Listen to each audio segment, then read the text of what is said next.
Хэрвээ чи ямар нэгэн зүйл хийх гэтэл чиний залхуу чинь хүрээ чи өөрийгөө ерөөсөө түлхэж чадахгүй. За эсвэл чи ямар нэгэн зүйл хийхийг оролцсон ч гэсэн чамд ямар нэгэн зүйл тохиолдоод тэр чинь бүтээгүй амьдрал чамд шудраг бос санагдаж байх юм бол энэ бичлэг чамд зориулагдсан. Миний хувьд гэх юм бол сүүлийн өдрүүдэд ч гэсэн зөндөө олон зүйлийг туулж ийн, бас зөндөө олон удаа гомдлмоор санагдж ийн.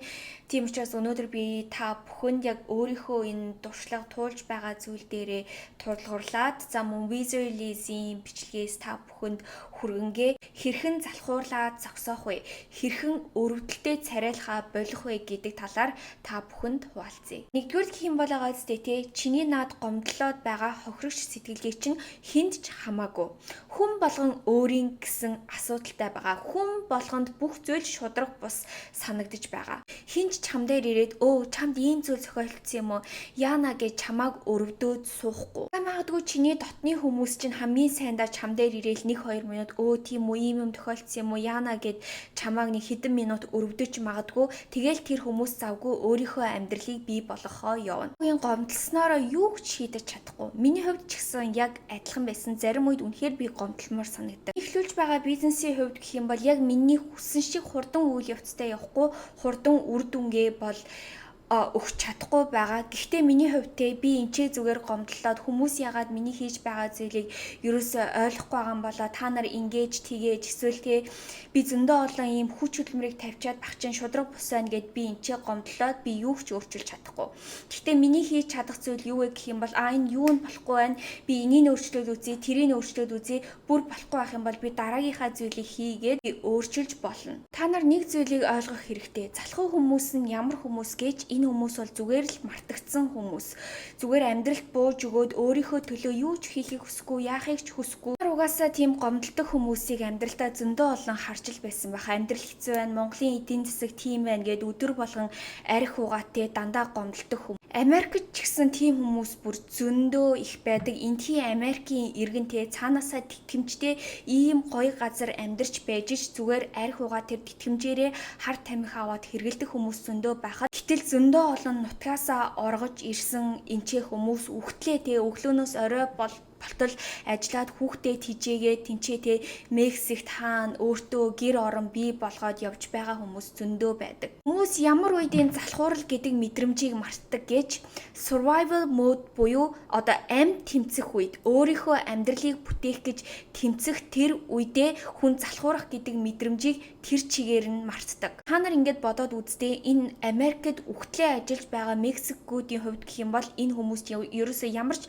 сонголт байхгүй. Энэ хүмүүс ажиллахгүй бол гэр бүлийнхэнтэй хоолгүй өлсөж өхөн. Хэрвээ чи энэ бичлэгийг үзээд би тэгмээр байна, ийм зүйл хиймээр байна, ийм ажил хиймээр байна. Гэхдээ миний залхуу үрээд байна, дасгал хиймээр байсан ч гэсэн биеэ хөдөлгөмөөргүй байна гэд хэрвээ чи шалтак хийлж байх юм бол чи хитрхи даварцсан байна, чи хитрхи их сонголттой байна, чи хитрхи жаргалтай. Дараагийн нэг маш чухал хуваалцах зүйл юу вэ гэх юм бол та бүхэнд би энэ halo effect гэдэг талаар хуваалцъя. Halo effect гэдэг нь юуг ярьж байгаа вэ гэх юм бол бид нэр ямар нэгэн гоё эмэгтэйг хараад ч юм уу ямар нэгэн амжилттай хүмүүсийг хараад энэ угаасаа ингээд төрсөн, энэ хүний бүх юм нь амжилттай, энэ цаанаасаа азтай аав ээж нь тийм ийм дандаа бид нар ингээд тийм зүйлийг л хардаг. Бид нар юу ерөөсөө олж харж ухамсарлтгүй вэ гэх юм бол тэр хүн тэр төвшөнд хүрэх гэж яаж хөдөлмөрлж байгааг нь бид нар хизээж мэддгүү, мэдхийг ч хүсдэггүй. Нэг моделийн жишээ байгаа хгүй юу? Тэр моделоос нэг сурвалжлагч ингэж асуусан гинэ.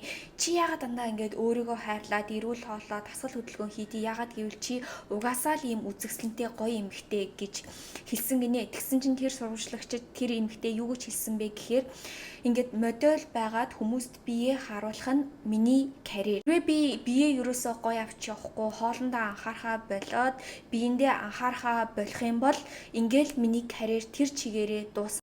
Угаасаа та нар бодоод үзтээ тэр эмэгтэйд ямар ч сонголт байхгүй. Ягаад гэвэл энэ нь өөрийнх нь амьдрал мөнгө олж байгаа зүйл, карьер, нэр төр гээд бүх зүйл нь болохоор. Бас ч гэсэн яг ингээд миний фолловерсууд аягүй асуудаг байхгүй. Яаж чам шиг болох вэ? Яаж чам шиг ингээд өдөр болгон дасгал хийгээд эрүүл хоолдог болох вэ гэд. Хувьд ч гэсэн яг адилхан би өдөр болгон дасгал хөдөлгөөн хийгээд өдөр болгон ингээд идэж ууж байгаа зүйлдээ анхаарад ийм байхыг хүсгүй. Зарим үед надад ч гэсэн дасгал ерөөсөө хиймээргүй үе байна. Зарим хүмүүс шиг ингээд байн гарч ороод тийм баймаар ч гэсэн надад үе байна. Гэхдээ би өөрөө энд хүмүүс тасал хөдөлгөөн хий, өөрийгөө хайрал, эрүүл хоолол гिचээд би өөрөө тэр биеэрээ энэ жишээг харуулахгүй бол угаасаа болохгүй. Тийм учраас миний хувьд ч гэсэн надад ямар ч сонголт байхгүй. Хэлбэл те бас ингээ янз бүрийн бизнес хийгээд өөрийнхөө бизнесийг бүтээгээ явж байгаа. За эсвэл YouTube хийж байгаа хүмүүсийг те чи шүүмжлээл энэ аюу хурдан амжилтанд хүрсэн ингэсэн тэгсэн гэдгээр хүмүүсийг ямар их хүч хөдөлмөр тавиад зөндөө олон өөрийнхөө цагийг золиосолж эдгээр зүйлийг бүтээж байна гэдгийг бас ерөөсөө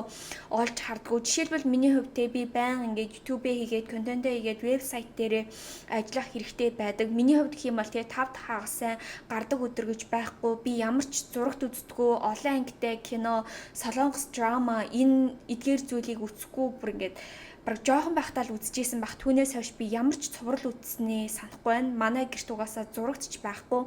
Эдгээр хүмүүсийн золиосолж байгаа хэрвээ та нар зүйлийг хараад үзэх юм бол угаасаа энэ хүн амжилттай байхаас аргагүй юм байна. Би угаасаа энэ хүн шиг байхын тулд ингэж хөдөлмөрлөх ёстой юм байна гэдгийг угаасаа ойлгоно. Дараагийн нэг чухал зүйл гэх юм бол те зарим зүйлийг бол чи үнэхээр өөрчилж чадахгүй. Гэхдээ чи юун дээр анхаарах ёстой вэ гэх юм бол чи юуг өөрчилж чадах вэ? Өөрийнхөө өөрчилж чадах те тэр зүйл дээрээ эхлээд анхаар. Жишээлбэл те тасгал хөдөлгөөн хийх, эрүүл хооллох гэдэг нь 100% чиний одоо сонголт, чиний гар дор байгаа. Тийм учраас те энэч болохгүй байх, тэрч болохгүй байх гэж зөндөө олон зүйл гомдлохынхоо оронд зүгээр ядаж тасгал хөдөлгөөн хийгээд үз. Эсвэл эрүүл хооллоод үз. Гидсчин цэвэрлэхтээс гадна тарих толгой чинь ч гэсэн угаасаа цэвэрлэгдэж эхэлнэ. Өөрийнхөө энергитэй анхаар чи юу бодож гин, юу амнаасаа гаргаж гин, юу өдөр шүнжин үзэж харж те уцаа оролдож гин, ямар хүмүүстэй цагаа өрнүүлж гин гээд үнийгээ бүгдийг нэг хараад үзээрэй. Тэгээ би зөндөө олон энерги өөрчлөх, энергийн талаар бичлэг хийсэн байгаа. Эсвэл ааврагаа цэвэрлэх ч юм уу эдгээр бичлэгийг үзэж болно. Зарим үедээ бид нар амьдралдаа ямар нэгэн зүйлийг манифест хийж чаддгүй, татаж чаддгүй ингээд бид нарыг ингээд тороод хаагаад байдаг. Яагаад гэвэл энэ нь чиний дотроос гарч ирж байгаа тэр энерги, чи тэр энерги буруу зүйлд зарцуулах үед зөв зүйл рүүгээ зарцуулаад түүнийгээ татаж чаддгүй. Амнаасаа гаргаж байгаа үг болгондоо ч гэсэн анхаар. Жишээлбэл тэ чи өөртөө би ер нь залхуу шүү, би ер нь залхуу хүн шүү гэж хэлж байх юм бол наад үгээ амнаасаа гарах. Угаасаа залхуу хүн гэж ерөөсөө байдгүй. Хүн угаасаа төрөхдөө залхуу хүн болж төрдгөө. Тийм учраас наад чинь зүгээр чиний бодол, чиний шалтгаан. Тийм учраас амнаасаа над гаргаж байгаа залхуу гэдэг үгийг зүгээр үгийнхаа сангаас авч хай. Энэс гадна бид нар яадаг вэ гэх юм бол те бид нар дандаа өнгөрсөн янз бүрийн траума, өөрт чинь тохиолдсон ямар нэгэн шудраг бус зүйлийг одоо бие дотроо хадгалаад тэрийгэ тархин дотроо ингээд цоожлцдаг. Тэр үед яадаг вэ гэх юм бол би тэгсэн болохоор би ийм зүйл туулсан болохоор гэд тэрийгээ одоо өөрийнхөө залхуурах ч юм уу те ямар нэгэн амжилтанд хүрэхгүй байх шалтгаанаа болгоод идэг. Жишээлбэл би нэг охиныг мэдэх байхгүй юу? Тэр охин яадаг вэ гэх юм бол өөрөө залуухан байж хүүхдтэй тэгээд хүмүүсээс дандаа зөндөө олон зүйлийг шаарддаг. Чи надад ингэх ёстой, тэгэх ёстой гэд тэгсэн мөртлөө өөрөө ерөөсөө бусдад одоо ямар нэгэн зүйлийг хийж өгөх дурггүй. Тэгээ өөрийнх нь хилдэг шатдаг болохоор би хүүхдтэй, би ингээд ганцаараа сингл ээж, би тийм, би юм. Хэрвээ та нар ийм байн гомдолдог хүмүүсийг харах юм бол энэ хүмүүсийн амьдрал хизээч угаасаа өсөж дээшилдэггүй. Яагаад гэвэл байгаа зү энэ бүр шинжлэх ухаанаар батлагдсан хүний одоо бие тархин байгаа зү бидний мэдрэмжийг энэ яг одоо энэ хүнд тохиолдож байгаа юм байна гэж хүлээж авдаг. Бид нар ерөөсөө одоо тэр чиний бие чинь тэр зүйлийг ялгаж чаддгүй. Тийм учраас чи биеэрээ энергиэрээ өөртөө бүр илүү яг тэр бодож байгаа траума амьдралаа байн үргэлж татдаг гэсэн. Тийм учраас өнгөрсөн зүйл бол өнгөрсөн. Одоо чиний хийж чадах зүйл гэх юм бол зүгээр ямар нэгэн үйлдэл хийгээд энэ мэдрэмжээ мартах ч юм уу над бодол сэтгэл энерги дээрээ ажиллах хэрэгтэй. Үнэхээр амьдрал чинь болохгүй те ямар нэгэн зүйл бүтэхгүй байх юм бол ганцаараа байгаад нэг өөртөөгөө яриад үз.